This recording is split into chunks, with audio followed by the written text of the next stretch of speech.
Coming up on EagleVision News, is Whittier College in danger after a student is found dead in her dorm room? And why does Kanye West really want everyone to buy his new album? Plus, we'll tell you the latest update happening on Twitter. All this and more coming up on EagleVision News.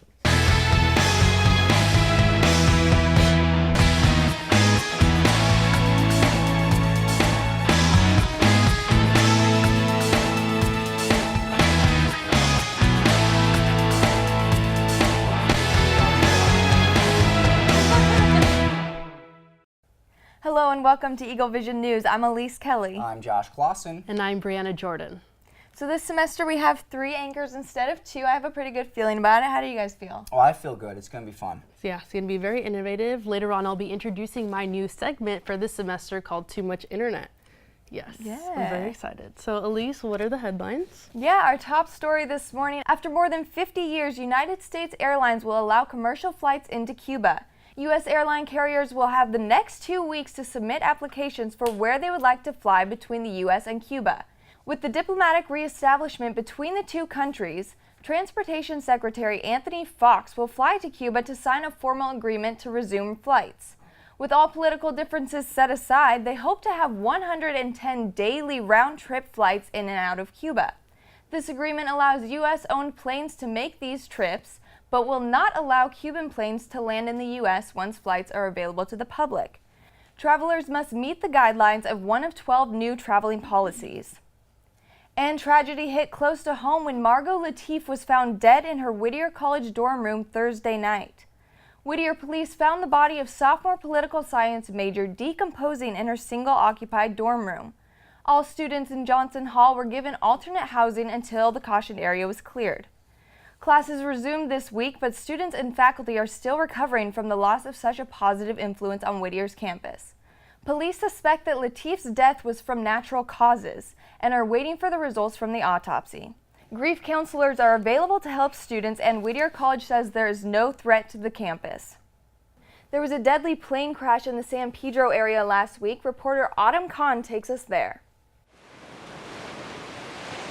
A sunny Friday afternoon in San Pedro turned into a very disastrous weekend full of search, rescue, and recovery missions.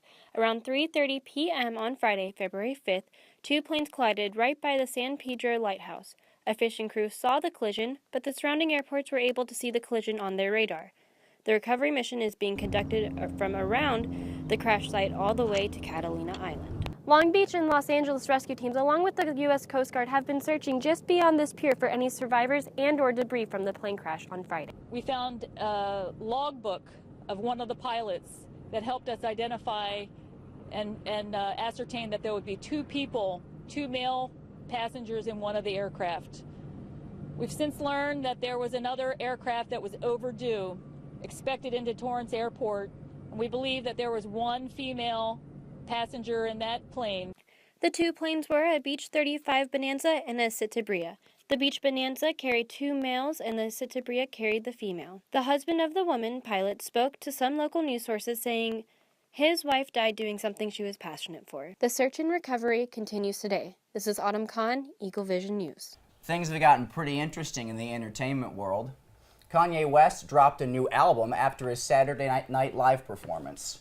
After several false starts and a title change, West's 7th studio album, The Life of Pablo, is finally available to the public. The album is streaming exclusively through Tidal and can be purchased on the Kanye West website. In a week, it will be available on several other platforms and enjoy a much wider release. Shortly after dropping the album, he made a statement on Twitter saying that he is $53 million in debt. He then went on to ask Facebook CEO Mark Zuckerberg to invest $1 billion in his ideas, claiming that he is the greatest living artist and the greatest artist of all time. And Deadpool decimates R-rated box office records. The superhero film starring Ryan Reynolds made an astounding $135 million during its first 3 days in theaters, far surpassing the former R-rated record holder, 50 Shades of Grey. Coming in at a distant second was Kung Fu Panda 3 at $19.7 million, in third, How to Be Single at $18.8 million, and in fourth, Zoolander 2 at $15.7 million, meaning that Deadpool made more than the combined profits of every other top-grossing film last weekend. And in other news, a story that didn't make the cut because I was the only one who cared about it. Barry Manilow's doing much better after he was rushed to the hospital due to complications from an oral surgery. You know, I don't know much about Barry Manilow, but I know that you are a huge fan, so I'm glad to hear that he's doing better. Thank you for your kind words, Elise. And on Monday, of course, we had the Grammys, and here to tell us a little bit more about the celebrity-infused event is Autumn Kahn. Thanks, Josh. The Grammys was a night full of wonderful performances, beautiful tributes, and of course, awards. The performances that took place last night on stage were flawless, from Taylor Swift opening a Broadway performance for the first time in Grammy history, and a great closing performance from Mr. Worldwide himself, Pitbull. Lionel Richie, who won Person of the Year, had a tribute performance from many different artists, including John Legend, Luke Bryan, Demi Lovato, Meghan Trainor, and Tyrese. Richie then joined the performers on stage and had everyone at the Grammys on their feet. The Grammys also had a large amount of tributes to the late artists this year. They were beautiful tributes that were performed by artists that adored the artists that have died in the last year. The Pentatonics and Stevie Wonder performed a Maurice White song, the Eagles performed a tribute song to their co-founder, Glenn Frey, and Gary Clark Jr. and Chris Stapleton did a tribute to B.B. King. The biggest tribute, however, was Lady Gaga's tribute to the recently deceased David Bowie. She dressed rather similar to Bowie's style when he performed in his concerts and sung all of his classic songs. The Grammys were full of many well-deserved awards and tears of joy. These awards included Best New Artist, won by Meghan Trainor, Song of the Year, won by Ed Sheeran, and the Record of the Year, won by Mark Ronson and Bruno Mars. Taylor Swift won Album of the Year for the second time. Kendrick Lamar won the most Grammys with 11 nominations and 5 awards won last night alone. So, Autumn, I have to ask, I'm a huge Ed Sheeran fan. What song was it? It was Thinking Out Loud, which I was so happy about because it's so romantic and just so beautiful. So I should have guessed. Super excited for that, for sure. Good for him. Yeah, well, thank absolutely. you. Yeah, thanks for the update, Autumn. You're very welcome. And thousands of people geared up in their running clothes for the biggest marathon in California. Reporter Jensen has the story. Keep going! The 2016 Stadium to the Sea Marathon was the highlight of the weekend as over 25,000 participants hit the streets of Los Angeles to start their journey towards the finish line. Several streets were shut down throughout downtown LA, starting at Dodger Stadium and continuing all the way to the end at Ocean Boulevard. This year, the marathon took place on Valentine's Day. To celebrate this special day of love, marriage officiators were standing by to renew people's vows and join couples in holy matrimony. Here at mile mark 10, the marathon runners may be speeding on towards the finish line, but these couples behind me are in it for the long ride. Over 36 couples took a break from running the marathon to seal the race with a kiss. 26.2 miles later, the runners received their medals right after they completed the race. It's been great. It was a rough first half of the race, but fantastic second half. Basically, once I got onto Wilshire, I knew I had it in the bag. I feel very glad it's over. Great. Exactly what I said. It was an accomplishment. Your hair looks great, Dad. Does it look great? Yeah. What do you think? Yes. This is my first marathon, and I'm probably going to be doing it every year, honestly. It's a good experience. Men and women of all ages set out to complete this marathon, and at the end of the day, everyone was able to say they participated in this milestone. This is Jensen reporting for EagleVision News.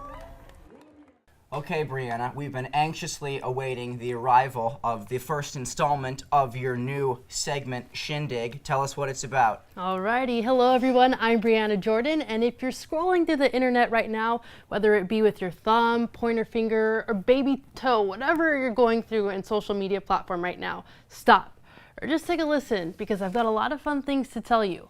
This semester, I will be the host of Too Much Internet, aka TMI, and your internet expert here on EagleVision News.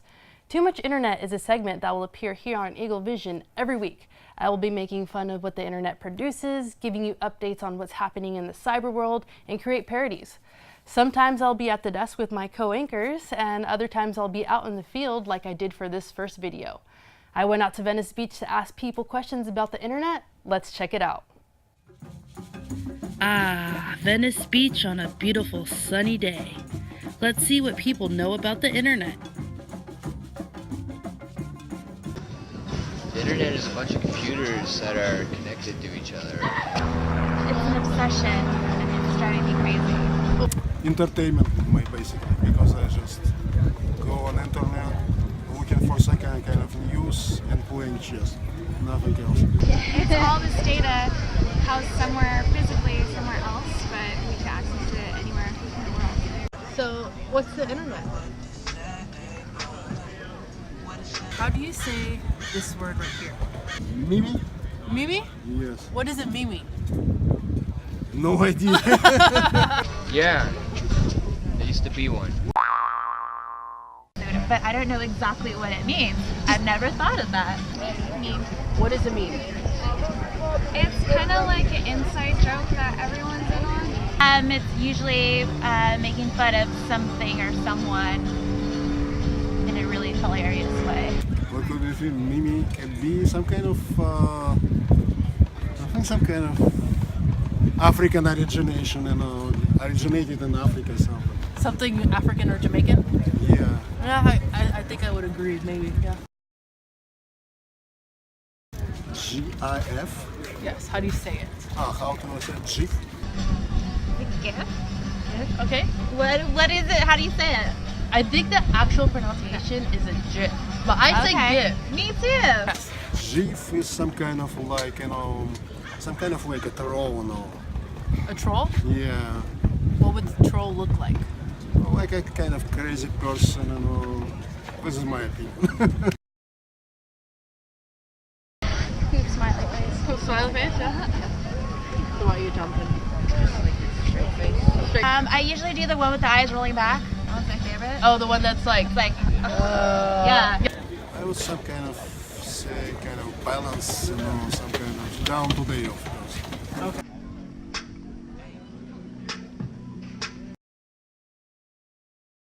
And on the topic of technology, reporter Sydney English is here to tell us more about what's buzzing in the tech world. Sydney, what do you have for us? Thanks, Elise. Twitter released plans to update users' timelines based on the most popular tweets. Last week, Twitter announced plans to change the way people view their tweets. Instead of viewing tweets chronologically, users will have the option to see tweets based on popularity. Twitter determines what is shown first by analyzing what your followers are interacting with most on the website. Users can activate this update by going to Settings and choosing Show Me the Best Tweets First. This update will become a default for Twitter users in weeks to come. Also, Snapchat attempts to reinvent big news by providing a platform for the presidential candidates to connect to voters. With an audience of over 100 million people, Snapchat has been promoting some of America's major political events. Selected Snapchat users capture pictures and videos from the front lines of the most talked about political events. The users post onto the app's live story to be accessed by millions of viewers all over America. The app plans to cover more relevant news as its popularity increases. Thank you, Sydney. Reporter Kara Ramey has the weather forecast this week. Kara, can we expect things to cool down anytime soon? Yes, Josh and Elise, those cool temperatures should continue, as you can guess with the snow in the background here. Let me take you to the current temperatures. So this morning was a cool 56, bumped up to 75 and back down to 55. Let me take you on to the national forecast. So as you can see, we have some cool areas here in the Midwest, especially Minnesota, where I'm originally from. But considering it's so cool, that's why I go to school here. And then there's some hot patches over in the Los Angeles area as well as Miami. Let me take you on to the weekly forecast. So the week started out very nice temperatures, 72, 68, 69, and then it's going to go back up to the scorching 80s and above. So I recommend that you take advantage of this cool weather and be prepared for the hot to come. Back to you guys. Thanks, Kara. Well, that's all we have for you this morning, but be sure to join us next week as we take a look at the new TV series that Biola students have been a part of. And we'll give you the latest in sports. Keep up with us during the week, like us on Facebook, follow us on Twitter and Instagram at BiolaEV, and subscribe on YouTube to see our previous shows. Thanks for watching, and we'll see you next week.